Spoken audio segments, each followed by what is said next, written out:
Olha só como é que chegou o nosso país, cara. Que ponto chegou o nosso país. Esse aqui que se diz padre, que pra mim é lixo. Vocês podem me criticar, católico ou não, não tô falando da religião. Tô falando da pessoa, ser humano, lixo, que apoia outro lixo. O cara gritou no púlpito da igreja, sem anistia. Esse cara que se diz padre.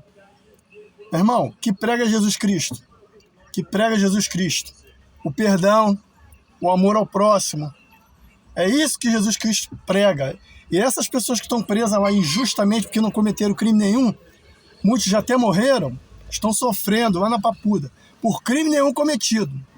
E lembrando que o cara que mandou matar Marielle está solto, Oruan está solto e outros mais.